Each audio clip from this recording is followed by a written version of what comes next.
Good morning. Welcome to the Howdy Boomy podcast. Here it is Monday, the 13th of November, a great fall weekend.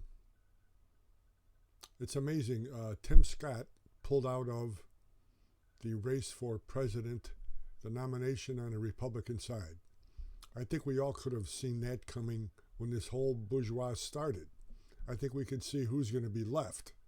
And it's amazing. I guess it's good for TV. I guess it's good for the networks, for the media, because they make money off of it.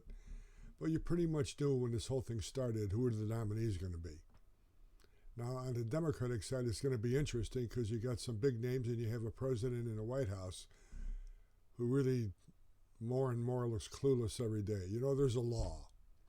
Every day you get older. That's a law. And that's going against Biden because every day you see that he just cannot handle it. He's like your crazy uncle. He just can't concentrate and handle it. He's too old. Now, there are old people. Donald Trump's old, but at least he can speak before 10,000 people for an hour. Joe can't do it for 15 minutes in front of 5 people. He's meeting with Prime Minister Xi of China Wednesday in San Francisco.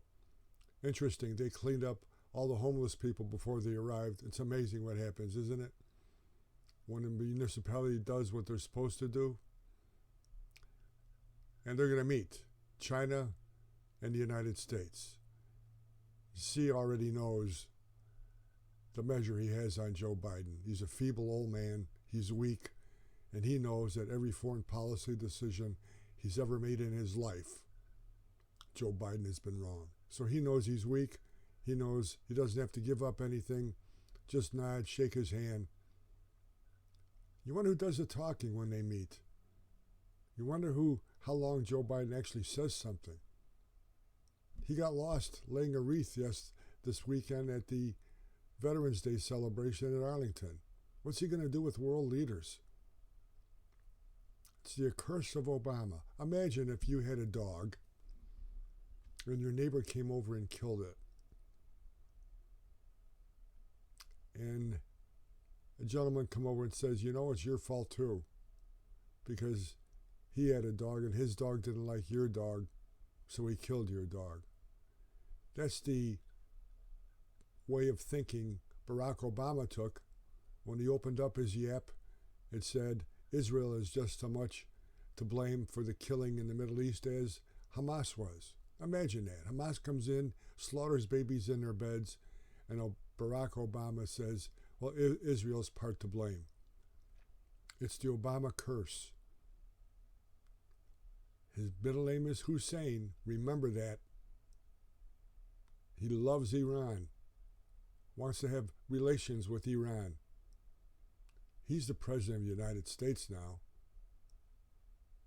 not Stumbling Joe.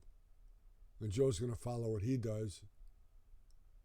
And that's what happens when you have weak presidents. Iran takes advantage of it. They didn't say shit when Donald Trump was president.